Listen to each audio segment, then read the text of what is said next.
Assalamualaikum warahmatullahi wabarakatuh. Baiklah, kami dari kelompok 8 akan menyampaikan materi tentang pengobatan penyakit kanker melalui metode gen terapi. Baiklah, perkenalkan, nama saya Winda Yulika Anggraini sebagai moderator dan penyaji. Selanjutnya ada Melia Kiboloninggolan sebagai penyaji, dan yang terakhir yaitu ada Muhammad Andi Saputra sebagai penyaji. Baiklah, materi yang pertama akan disampaikan oleh saudari Melia Kiboloninggolan. Baiklah, di sini saya akan menjelaskan pengobatan kanker melalui metode gen terapi. Pada tahun 1990, peneliti terapi gen pertama disetujui oleh FDA di Amerika Serikat untuk pasien dengan gangguan imunodefisiensi parah atau SCID. Terapi gen merupakan prosedur yang dimaksimalkan untuk mengobati atau meringankan penyakit dengan memodifikasi secara genetik sel dari pasien yang menderita kanker tersebut. Yang berikutnya itu pada strategi dalam terapi gen ada 4. Yang pertama itu gen replicate. Strategi ini dilakukan dengan melihat kemungkinan menggantikan gen yang termutasi dengan gen yang normal melalui rekomendasi homolog in situ. Yang kedua itu modifikasi gen. Strategi ini dilakukan dengan langsung mengubah gen termutasi dan merehabilitasi fungsi sel target. Yang ketiga itu adalah augmentasi gen. Augmentasi gen dilakukan dengan mentransfer gen terapeutik oksigen ke dalam sel yang kekurangan dan membiarkan produk hasil ekspresi menggantikan kekurangan tersebut. Dan yang terakhir itu adalah block gen. Strategi ini bertujuan untuk mencegah transkripsi dan translasi gen terkait kanker tertentu dengan menggunakan urutan nukleotida pendek dengan mengikat DNA atau RNA secara komplementer. Materi yang kedua akan disampaikan oleh Muhammad. Di sini saya akan menjelaskan tentang jenis-jenis terapi gen. Jenis-jenis terapi gen terbagi menjadi 2, yaitu jenis terapi gen ex vivo atau jenis terapi gen yang terjadi di luar tubuh pasien, dan jenis terapi gen in vivo, yaitu jenis terapi gen yang terjadi di dalam tubuh pasien. Untuk yang pertama, saya akan menjelaskan jenis terapi gen ex vivo atau jenis terapi gen yang terjadi di luar tubuh pasien. Jenis terapi gen ini pertama-tama sel akan diekstraksi. Hasil ekstraksi akan kembali ditranskripsi. Hasil transkripsi ini kemudian disuntikkan kembali ke dalam tubuh pasien untuk menggantikan sel-sel yang telah rusak. Yang kedua itu jenis terapi gen in vivo atau jenis terapi gen yang terjadi di dalam tubuh pasien. Jenis terapi gen ini berupa vektor virus yang dimodifikasi menjadi virus rekombinan, kemudian menyisipkan DNA ke gen target untuk kembali diteruskan melalui metode DNA rekombinan. Kemudian virus yang telah mengandung gen target kemudian diinfeksi ke dalam tubuh pasien secara langsung menuju jaringan atau organ target.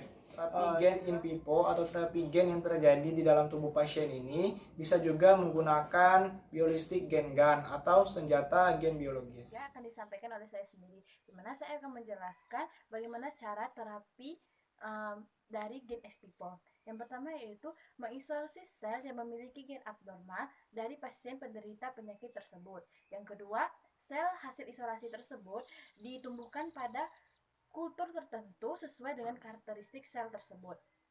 Yang ketiga yaitu sel target yang telah dikulturkan kemudian diinfeksi dengan retrovirus yang mengandung rekombinan gen dan dalam bentuk gen normal untuk menggantikan gen abnormal pada sel. Yang keempat yaitu produksi rDNA dari RNA rekombinan jika virus tersebut merupakan virus dengan materi genetik RNA.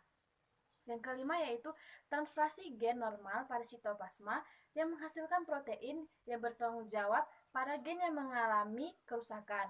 Jika terjadi integritas antara gen target untuk terapi dengan sel yang telah ditranspeksi untuk mendapatkan 5 yaitu translasi gen normal pada sitoplasma yang menghasilkan protein yang bertanggung jawab pada gen yang mengalami kerusakan. Jika terjadi integritas antara gen target untuk terapi dengan gen pada sel yang telah dikulturkan. Yang keenam yaitu seleksi atau perbanyakan serta pengujian sel yang telah ditransfeksi untuk mendapatkan sel normal yang gen abnormalnya telah digantikan dengan gen yang baru.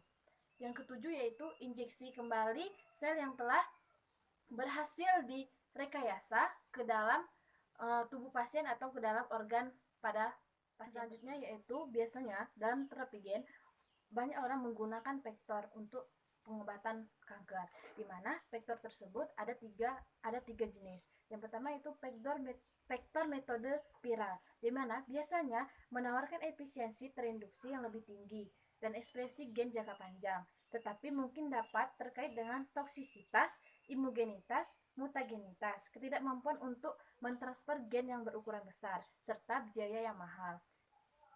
Yang kedua yaitu metode non-viral, di mana memberikan keuntungan yang relatif aman, kemampuan untuk mentransfer gen ukuran besar, toksinitas kurang, dan persiapan mudah.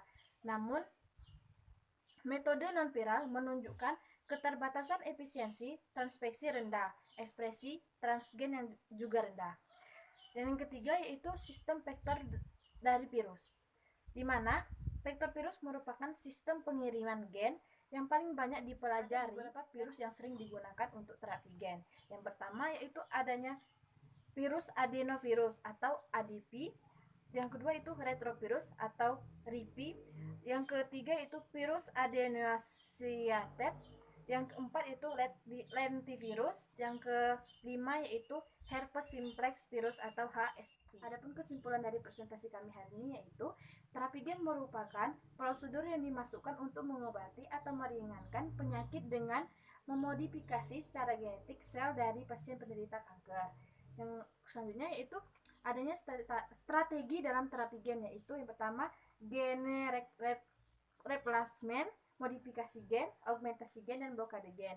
Serta ada dua jenis terapi gen yang sering digunakan, yaitu jenis terapi gen in vivo dan selanjutnya jenis terapi gen ex vivo. Serta yang terakhir yaitu adanya vektor yang sering digunakan dalam terapi gen, yaitu vektor viral, vektor non viral, serta sistem vektor viral.